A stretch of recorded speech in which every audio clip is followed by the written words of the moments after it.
चल चल मेरी प्यारी बकरी, मुझे जल्दी से दूध दे दे, फिर तेरा दूध बेचकर मैं बहुत सारा मुनाफा कमाऊंगा। कालू कौवे की जंगल में दूध की दुकान थी और वो अपनी बकरी का दूध बेचकर ही अपना घर चलाता था। जंगल के सब पक्षी कालू कौवे से ही दूध लेते थे, इसलिए कालू कौवा हर रोज सुबह सवेरे उठता और अपनी बकरी का दूध निकालता और उसे जंगल के पक्षियों को बेचता था। एक दिन कालू कौवा अपनी बकरी का दूध निकालने अपनी बकरी के पास आता है, लेकिन वो देखता है कि उसकी बकरी तो जमीन पर गिरी हुई है। अरे मेरी बकरी, मेरी प्यारी बकरी, तुम्हें क्या हो गया है? उठो मेरी प्यारी बकरी, उठ जाओ। कालू कौवा अपनी बकरी को उठाने की बहुत कोशिश करता है, लेकिन वो तो जमीन पर बेहोश गिरी पड़ी थी। कालू कौवे की बकरी पहले ही बीमार थी और समय पर इलाज ना करवाने के कारण अब वो मर गई थी। हाय, ये क्या हो गया? मेरी बकरी तो मर गई है। इसी की वजह से तो मेरे दूध का धंधा चलता था। अब मैं क्या करूंगा? कौन सा काम करूंगा? कालू कौवा उदास होकर अपनी बाल्टी उठाता है और अपने घर चला जाता है। कालू जी, आज इतनी जल्दी घर आ गए, दूध की बाल्टी भी खाली है। आज इतनी जल्दी सारा दूध भी किया क्या? नहीं गोरी, मैंने तो आज दुकान ही नहीं खोली। मैं तो दूध निकालने अपनी बकरी के पास गया था, लेकिन हमारी बकरी मर गई। क्या कहा? बकरी मर गई? अब क्या करेंगे? दूध बेचकर ही तो हमारा गुजारा होता था, अब कहाँ से पैसा कमाएंगे? सब तुम्हारा दोष है। मैंने कहा भी था कि बकरी का इलाज करवाओ, वो बीमार है, लेकिन तुमने मेरी एक ना सुनी। सारा दिन तो मेरा दूध बेचने में लग जाता है, मैं और क्या करता। अब जल्दी से कोई दूसरी बकरी लेनी पड़ेगी। दूसरी बकरी लाने के लिए पैसे कहाँ से आएंगे? हमारे पास तो पैसे भी नहीं हैं। मेरा एक दोस्त है, मैं उससे कुछ पैसे उधार ले आता हूँ और फिर दूसरी बकरी का दूध बेचकर उधार चुका दूंगा। कालू कौवा ऐसा कहकर अपने घर से निकलता है और अपने दोस्त के घर की तरफ चल पड़ता है। रास्ते में जाते जाते कालू कौवे को एक पेड़ के साथ बंधी हुई एक गधी दिखाई देती है। कालू कौवा उस गधी के पास जाता है। कालू कौवा उस गधी को देखकर सोच में पड़ जाता है। वैसे दूध तो ये गधी भी दे सकती है। अगर मैं इस गधी का दूध निकाल कर बेचूंगा तो कितना फायदा होगा। दूसरी बकरी लेने की भी जरूरत नहीं पड़ेगी। ऐसा सोचकर कालू कौवा गधी की रस्सी खोलता है और गधी के ऊपर बैठकर उसे अपने घर ले जाता है। कालू, तुम तो बकरी लेने गए थे, ये गधी को क्यों उठा लाए? अरे रुको गोरी, अभी देखना मैं इस गधी को कैसे बकरी में बदल देता हूँ। कालू कौवा सफेद पेंट लाता है और उस गधी के ऊपर पेंट कर देता है। अब देखो, लग रही है ना बकरी? लेकिन कालू, क्या हम पक्षियों को गधी का दूध बेचेंगे? तो और क्या, उन्हें पता भी नहीं चलेगा और नई बकरी लेने का खर्चा भी बच जाएगा। पहली बार तुमने कोई अक्लमंदी वाली बात की है। फिर कालू कौवा उस गधी का दूध निकालने लगता है। रानो चिड़िया कालू कौवे के घर आती है। कालू भैया, आज आपने दुकान ही नहीं खोली, तो मैं दूध लेने यहाँ आ गई हूँ। हाँ, वो मैं आज नई बकरी लेने गया था। रानो चिड़िया कालू कौवे की बकरी को देखती है। कालू भैया, गुस्सा मत करना, लेकिन तुम्हारी बकरी कुछ अजीब सी दिखाई दे रही है। अरे, ये तो बहुत खास किस्म की बकरी है, इसका दूध बहुत स्वादिष्ट होता है। रानो चिड़िया कालू कौवे से दूध ले जाती है। इस तरह कालू कौवा हर रोज अपनी गधी का दूध निकालता और उसे पक्षियों को बेचने चला जाता। कुछ दिन ऐसे ही गुजर जाते हैं। कालू कौवे, तुम्हारी ये नई बकरी का दूध तो बहुत अजीब सा है, इसमें से तो गंदी बदबू आती है। हाँ कालू भैया, दूध का स्वाद अब पहले जैसा नहीं रहा। तुम्हारा दूध वाला बर्तन ही गंदा होगा, वरना मेरी नई बकरी का दूध तो बहुत स्वादिष्ट है। लेना है तो लो, वरना निकलते बनो। एक दिन जब कालू कौवा अपनी गधी का दूध निकाल रहा था, तो वो बार बार हिले ही जा रही थी। क्या है तुम्हें? हिलो मत, मुझे दूध निकालने दो। लेकिन कालू कौवे के कहने के बावजूद भी वो गधी नहीं रुक रही थी। कालू कौवे को गुस्सा आ जाता है और वो बड़ा सा डंडा लेकर आता है और जोर जोर से उस गधी की दुम में मारता है। मार खाते खाते गधी जोर जोर से चीखने लगती है। गधी अपनी आवाज में चीख रही थी। ये क्या कर दिया मैंने? अरे चुप हो जा, चुप हो जा। बंद कर अपना मुंह, वरना सबको हमारा पता चल जाएगा। बंद कर अपनी ये डिचकू डिचकू। अगर पक्षी आ गए तो बहुत बड़ा मसला हो जाएगा। कालू कौवा जल्दी से घास लाता है और उसे गधी को खिलाता है। गधी चुप कर जाती है, लेकिन गधी की आवाज जंगल के बाकी पक्षियों ने सुन ली थी। कबूतर भैया, ये डिचकू डिचकू की आवाज कहाँ से आई थी? मुझे नहीं पता, हमारे जंगल में तो कोई गधी भी नहीं है। तभी तोता उड़ते उड़ते रानो चिड़िया और कबूतर के पास आता है। दोस्तों, मैंने देखा है, वो जो कालू की नई बकरी है वो ये आवाजें निकाल रही है। इसका मतलब कालू कौवे के पास जो बकरी है वो असल में बकरी नहीं, वो तो गधी है। कालू कौवे ने तो उस पर पेंट किया है। वो दुष्ट कौवा हमारे साथ धोखा कर रहा था। हम इतने दिनों से गधी का दूध पी रहे थे, ये तो उसने बिल्कुल अच्छा नहीं किया। चलो दोस्तों, उस कौवे को अब सबक सिखाना ही पड़ेगा। जंगल के पक्षी गुस्से में कालू कौवे के पास जाते हैं और रानो चिड़िया एक बड़ा सा पानी का पाइप उठाती है। आओ आओ दोस्तों, मैंने अभी अभी अपनी बकरी का दूध निकाला है। बताओ कितना कितना लोगे? रुको कौवे रुको, अभी दूध लेते हैं। पहले मैं तुम्हारी बकरी को थोड़ा सा नहला दूं, ये बहुत गंदी लग रही है। फिर रानो चिड़िया पाइप से गधी पर पानी डालती है। कुछ ही देर में उस गधी का सारा पेंट उतर जाता है। धोखेबाज कौवे, एक तो हमसे पैसे ले रहे थे और ऊपर से हमें इस गधी का दूध पिला रहे थे। अब तो तुम्हारी और तुम्हारी दुकान की खैर नहीं है। जंगल के पक्षी कालू कौवे को मारना शुरू कर देते हैं और कालू कौवे की दुकान भी तोड़ देते हैं। पक्षी वापस अपने अपने घरों को चले जाते हैं। कालू कौवा मार खाकर जमीन पर गिरा हुआ था और उसकी गधी उसके पास खड़ी उसे देखकर हंस रही थी।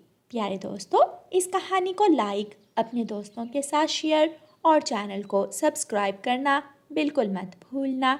आपका धन्यवाद। जंगल में ठंडी का मौसम चल रहा था। हर तरफ सफेद सफेद बर्फ के गोले गिर रहे थे। फजा में चलती तेज सर्द हवा सनसन कर रही थी। पेड़ पौधे बर्फ से ढक चुके थे। बर्फ की चादर ने सारे जंगल को घेर लिया था। मम्मा चिड़िया अपने घर में अपने दो बच्चों के साथ गर्म कंबल ओढ़े बैठी थी। दोनों बच्चे एक साथ बोलते हैं, भूख लगी है। मम्मा चिड़िया कंबल से बाहर निकलती है और खिड़की में जाकर बाहर देखती है। बाहर तो धुंध ही धुंध थी। बच्चों, बर्फ बहुत ज्यादा है। जो भी भोजन होगा वो तो इस बर्फ के नीचे आ चुका होगा। अब दाना कहाँ से लाऊं? बच्चे भूख के कारण रोना शुरू कर देते हैं। मम्मा चिड़िया से अपने बच्चों के आंसू देखे नहीं जाते। अच्छा बस बस मेरे बच्चों, मैं अभी आपके लिए कुछ ना कुछ ढूंढ कर लाती हूँ। आप घर में ही रहना, बाहर मत निकलना। मम्मा चिड़िया अपने घर से बाहर निकलती है।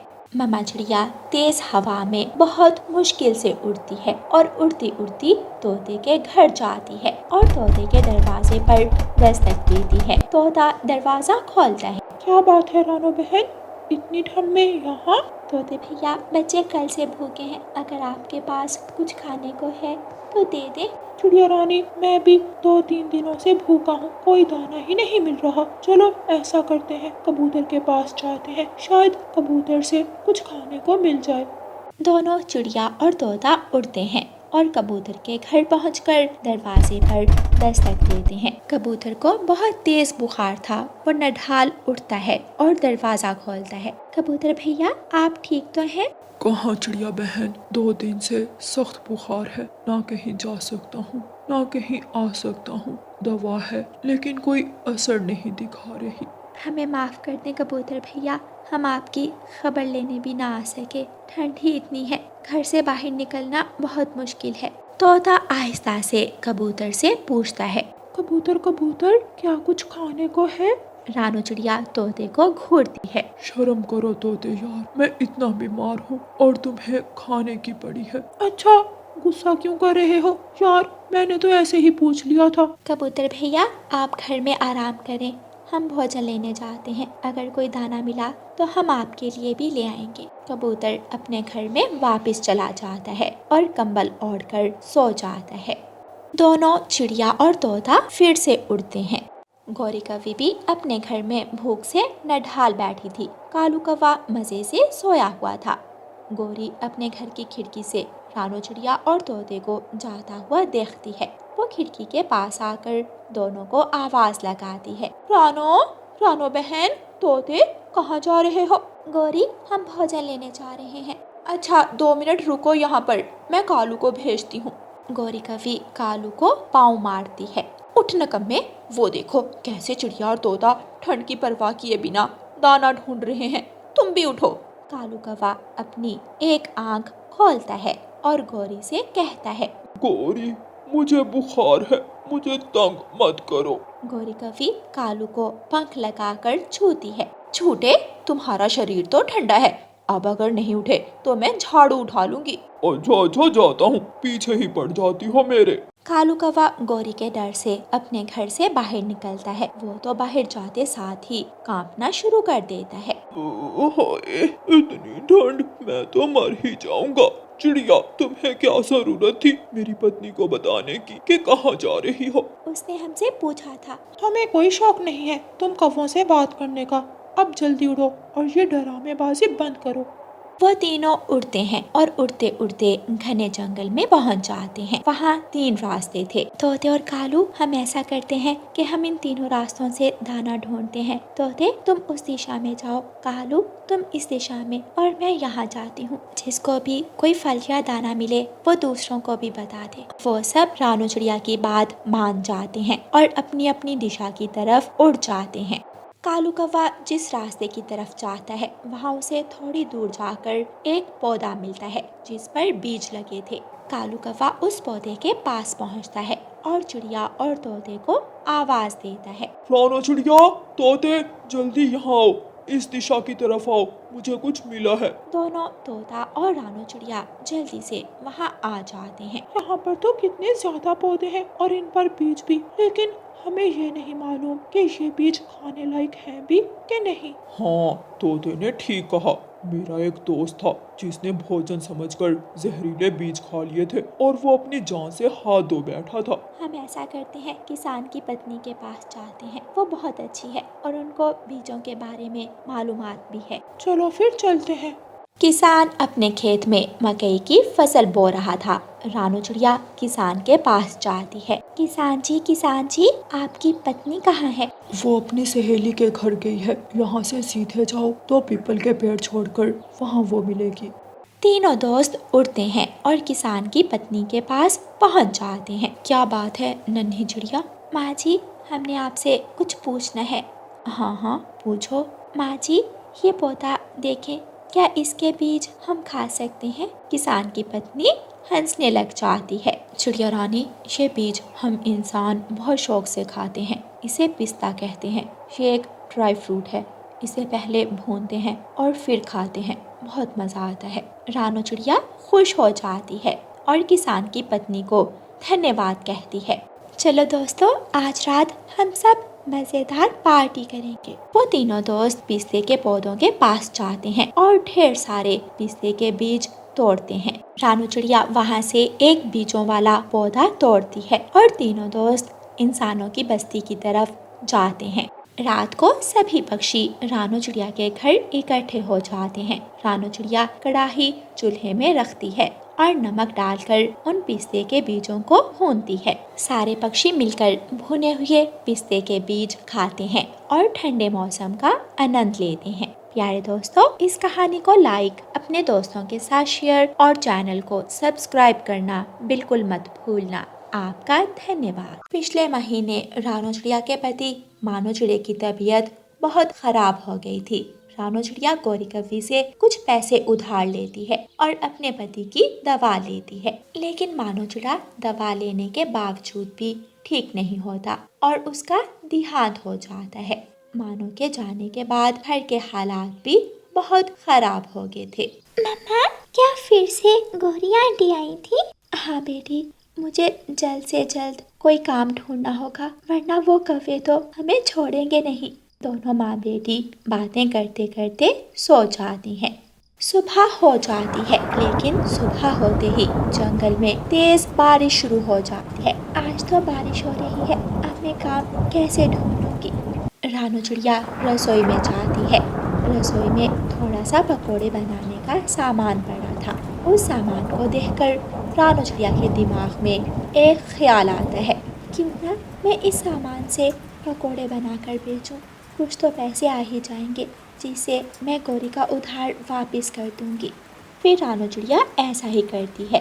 वो पकोड़ों का सामान तैयार करती है और पकोड़े बनाती है और अपना छाता लेती है और पकोड़ों का थाल उठाकर बेचने चली जाती है। रानू चिड़िया एक घने पेड़ के नीचे बैठ जाती है। पकोड़े लो पकोड़े, गरम गरम पकोड़े, जो एक बार खाए वो बार बार लेकर जाए। पकोड़े पकोड़े, गरम गरम पकोड़े। कबूतर के घर उसकी बहन आई थी।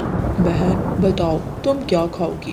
भाई, इस बारिश के मौसम में अगर पकोड़े खाने को मिल जाए तो मज़ा ही आ जाए। सारे जंगल में एक ही ढाबा है, वहाँ से बड़े मज़े के पकोड़े मिलते हैं, मैं अभी लेकर आता हूँ। कबूतर छाता उठाता है और घर से बाहर जाता है। वो ढाबे पर जाता है, लेकिन ढाबा तो आज बंद था। ढाबा तो बंद है, अब पकोड़े कहाँ से लूँ? कबूतर को थोड़ी दूर किसी की पकोड़े बेचने की आवाज़ आती है। कबूतर आवाज़ का पीछा करता है और रानू चिड़िया के पास जाता है। कबूतर भैया, आप मेरे पकोड़े चख कर तो देखें, बहुत स्वादिष्ट हैं। हाँ हाँ, मैं पकोड़े ही लेने आया हूँ, ये लो पैसे और मुझे पकोड़े पैक कर दो। रानू चिड़िया कबूतर से पैसे लेती है और पकोड़े दे देती है। कबूतर वापस अपने घर चला जाता है। थोड़ी देर बाद बुलबुल आती है और वो भी पकोड़े लेकर चली जाती है। ऐसे ही 2-3 पक्षी और आते हैं और जल्द ही रानू चिड़िया के सारे पकोड़े बिक जाते हैं और उसके पास इतने पैसे जमा हो जाते हैं कि वो कौवों का उधार चुका सके। रानू चिड़िया पैसे और थाल लेकर घर जाती है। गुड़िया बेटी, ये लो, ये कुछ पकोड़े बचे थे, आप खा लो और मैं गौरी कभी के घर से होकर आती हूँ। रानू चिड़िया फिर से अपना छाता उठाकर घर से निकलती है और गौरी के दरवाजे पर जाकर दस्तक देती है। गौरी कभी दरवाजा खोलती है। अगर तुम कोई मोहलत मांगने आई हो तो मैं पहले ही बता देती हूँ, मुझे आज के आज ही पैसे वापस चाहिए। ये ले गौरी बहन, आपका उधार, और आइंदा मैं आप दोनों से कोई मदद नहीं लूँगी। मुझ पर इतना बुरा समय आया है, बजाय मेरा साथ देने के आप दोनों तो पाई पाई का हिसाब करने बैठ गए। ये अपने पैसे वापस ले ले। रानू चिड़िया गौरी कवि को पैसे पकड़ाती है और अपने घर वापस चली जाती है। अगले दिन बारिश रुक जाती है। ये थोड़ा सा सामान ही रह गया, इनसे जितने पकोड़े बनते हैं बना लेती हूँ, फिर कुछ पैसे आएंगे तो और राशन ले लूँगी। रानू चिड़िया ऐसे सोचकर बचे हुए सामान से पकोड़े बनाकर पकोड़े बेचने जाती है। रानू चिड़िया उसी घने पेड़ के नीचे जाकर बैठ जाती है। थोड़ी देर बाद एक तोता घायल पंख के साथ उड़ता उड़ता वहाँ आता है। चिड़िया, मैं भूखा हूँ, मुझे जल्दी कुछ खाने को दे दो, मेरे पीछे कुछ डाकू हैं, वो मुझे मार देंगे।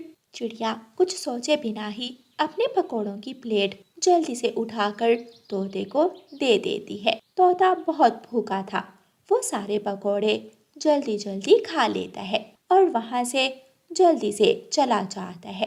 पता नहीं ये बेचारा पक्षी किस मुश्किल में होगा, पकोड़े तो खत्म हो गए, अब कोई और काम ढूंढना होगा।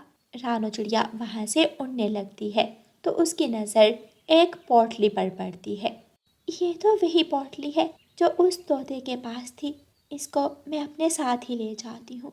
अगर ये यहाँ रही तो कोई लालची पक्षी उठाकर इसे ले जाएगा। रानू चिड़िया वो पोटली उठाती है और अपने घर ले जाती है। मम्मा, आज आप दाना नहीं लाई क्या? नहीं बेटी, एक घायल पक्षी बहुत भूखा था, मैंने सारे पकोड़े उसे खिला दिए। मम्मा, इस पोटली में क्या है? गुड़िया जल्दी से वो पोटली खोलती है तो उसमें ढेर सारे सोने के सिक्के थे। मम्मा, इतने सारे सोने के सिक्के, हम कुछ सिक्के रख लेते हैं। नहीं गुड़िया बेटी, ये सारे सिक्के उस तोते के हैं, कभी भी किसी की चीज़ को उसे पूछे बिना इस्तेमाल नहीं करते। ये उस तोते की अमानत है। जब मैं उसे दोबारा देखूंगी तो वापस कर दूंगी। रानू चिड़िया गुड़िया से पोटली लेती है और लॉकर में रख देती है। आप यहीं बैठो, मैं दाना ढूंढ कर लाती हूँ। रानू चिड़िया घर से बाहर निकलती है। वो उड़ती उड़ती घने जंगल में जाती है। वहाँ उसे गेहूं का दाना मिल जाता है। रानू चिड़िया बहुत खुश होती है और दाना लेकर वापस अपने घर चली जाती है। गुड़िया वो दाना खा लेती है। इसी तरह रात हो जाती है और गुड़िया अपनी मम्मा के ऊपर लेटकर सो जाती है। अगले दिन जब रानू चिड़िया उठती है तो वो पंख लगाकर अपनी बेटी को छूती है। गुड़िया, गुड़िया मेरी बेटी, आपको तो बहुत तेज बुखार है। मेरी बच्ची, मैं अभी आपके लिए दवा लेकर आती हूँ। मम्मा, दवा के लिए पैसे तो नहीं है, रहने दे। नहीं बेटी, मैं इस हालत में आपको नहीं छोड़ सकती। मम्मा चिड़िया जल्दी से अपने घर से निकलती है और कबूतर के घर जाती है। कबूतर भैया, मुझे कुछ पैसे दे दे, मैं जल्द लुटा दूंगी आपको। चिड़िया रानी, मैं ज़रूर देता, लेकिन मेरी बहन आई थी, सारे पैसे तो वो ले गई है। चिड़िया जल्दी से कबूतर के घर से निकलती है और बुलबुल की तरफ जाती है, लेकिन बुलबुल के दरवाजे पर ताला लगा था। रानू चिड़िया वहाँ से भी उड़ती है और दूसरी तरफ जाती है तो सामने वही तोता जो उसने घायल पंखों के साथ देखा था उड़कर आ रहा था। तोते, तोते भैया रुके। तोता रानू चिड़िया को देखकर रानू चिड़िया के पास आता है। तोते भैया, आपकी पोटली कल गिर गई थी, मेरे घर है, आए ले जाएं। तोता बहुत खुश होता है। तोता रानू चिड़िया के साथ उसके घर जाता है। रानू चिड़िया तोते को उसकी पोटली वापस कर देती है। तोता पोटली खोलता है तो सिक्के पूरे थे। चिड़िया बहन, आपकी बेटी बीमार है, घर के हालात भी खराब हैं, फिर भी आपने मेरी पोटली से कोई सिक्का नहीं लिया। आप बहुत ईमानदार हैं। ये ले, मैं आधे सोने के सिक्के आपको देना चाहता हूँ। फिर वो तोता अपने आधे सोने के सिक्के रानू चिड़िया को दे देता है। रानू चिड़िया बहुत खुश होती है। वो अपनी बेटी गुड़िया के लिए बुखार की दवा भी लेती है और बाकी सिक्कों से एक छोटा सा ढाबा खोल लेती है और अच्छा कमाने लग जाती है। प्यारे दोस्तों, इस कहानी को लाइक, अपने दोस्तों के साथ शेयर और चैनल को सब्सक्राइब करना बिल्कुल मत भूलना। आपका धन्यवाद।